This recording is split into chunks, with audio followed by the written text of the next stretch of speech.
Здравствуйте, мои дорогие друзья! Приветствую вас на канале Оксана Гудвин Винтаж. Продолжаю искать клад вместе с вами, показываю свои интересные находки. Нахожу я эти все классные вещицы практически на свалке, в тех магазинах, где просто люди привозят украшения, оставляют пакеты, мешки. Я тоже иногда это делаю, оставляю одежду, оставляю какие-то вещи, которые мне не пригодятся в доме. Ну и, в общем-то, кому-то это нужно. А мне вот именно нужно то, что я люблю, это мое увлечение. Ну, в общем, мои дорогие, показывала в прошлом видео вам вот такие чудные орхидеи с отличной эмалью, черная эмаль, без маркировки.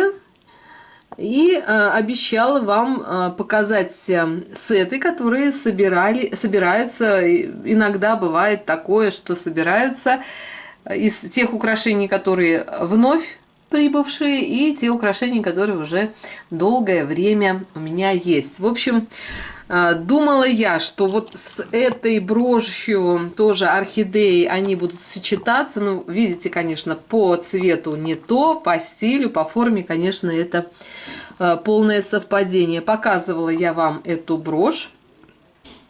Брошь имеет повреждения, но, честно говоря, в момент покупки я этого даже и не заметила. Есть вот такой слом.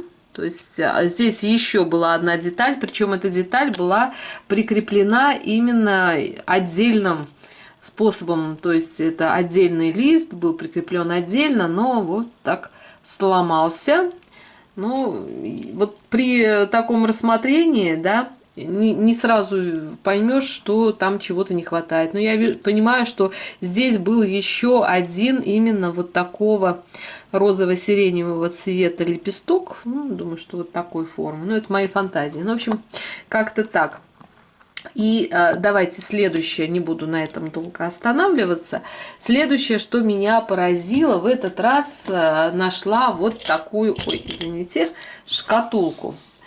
Шкатулка, сюжет японский, птичка, колибри, на вишне, на сакуре, возможно, да, досталась это мне шкатулочка за $2, $1.98.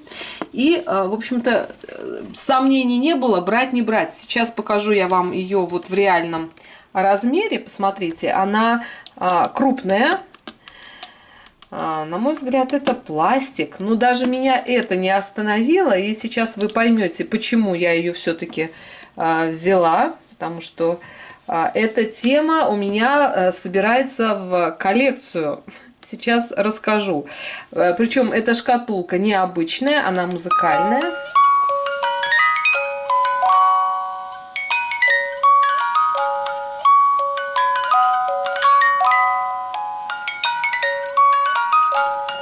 И музыка такая интересная, обычно какие-то мелодии там медленные, романтичные, а здесь такая прям вот в тему. Птичка, колибри прилетела попить нектару.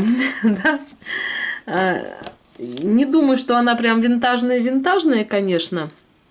Музыкальная шкатулка, здесь нет чье это и что это, хотя я точно знаю, чье это, потому что вот посмотрите на этот, да, сюжет и посмотрите вот на этот сюжет, да, это же практически близнецы-братья. Здесь только вот такой соловей или кто это, птичка поет, но техника абсолютно одинаковая.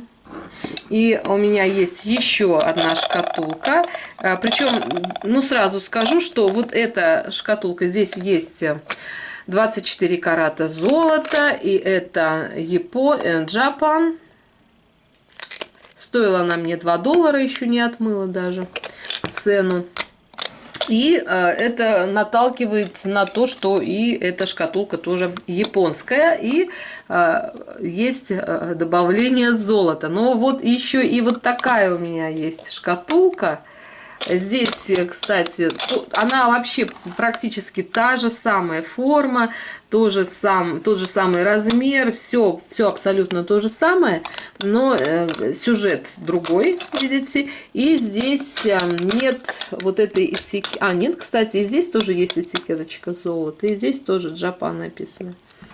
Ну, в общем, вот такая коллекция у меня собирается, чему я очень рада, когда встречаются вещи не просто одинаковые, да, а просто похожие, и они прям одна за другой следуют. И я думаю, что вот эффект, когда какая-то вещь притягивает остальные, это просто работает для тех, кто любит коллекционировать, кто именно это увлечение всегда поддерживает, какие-то желания, мечты есть. Ну, в общем, вот такая интересная коллекция собирается. Как, вернее, она будет развиваться дальше, я вам, конечно же, обязательно расскажу. Если что-то в этой технике мне попадет, я также вам обязательно покажу. И в этот раз тоже попалось, ну, сейчас, мои дорогие, немножко, как сказать, шкатулочек, и продолжу сравнительный анализ тех украшений, которые я показывала в прошлом своем разборе. Нашла то, что нашла, и что, как говорится, к чему подошло.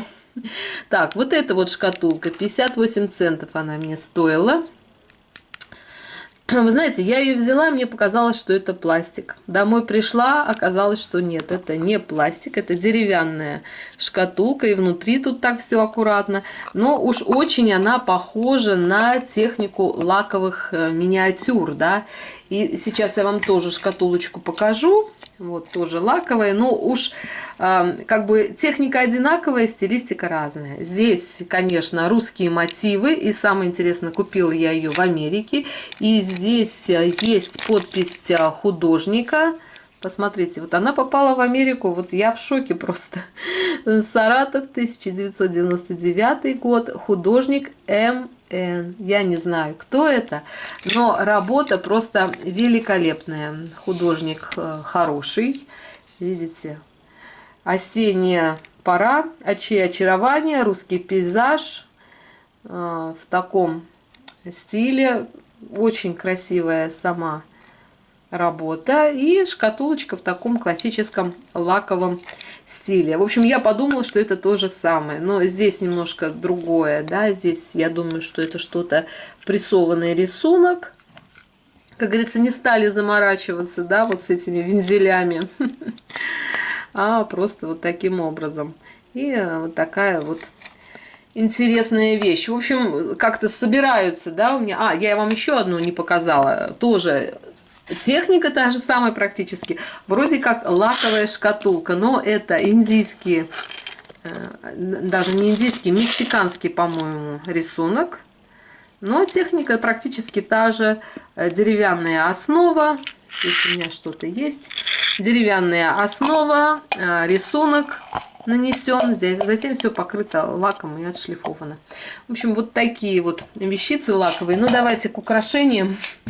А то знаю, что вы любите украшения, я тоже к ним неравнодушна. В общем, в прошлом видео мне попались вот такие серьги. Так, или такие. В общем, сейчас, минуточку. Вот такие серьги мне попались.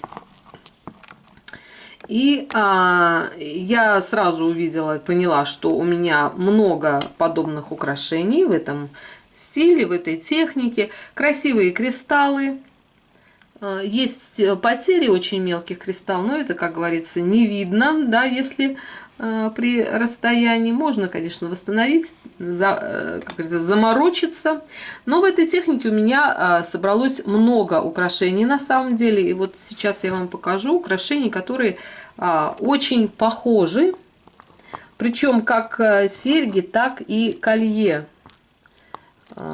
Здесь вот видите, вроде бы одного периода, но кристаллы получше, думаю, просто, ой, не показываю вам, просто думаю, качество кристаллов и, возможно, сам производитель по качественнее, да, как-то подошел к этому. Следующая техника, вернее, техника та же, стиль тот же, по времени, думаю, то же самое, но уже вот такие более крупные. Так, давайте эти отодвину. Да, меня просили показывать покрупнее украшения.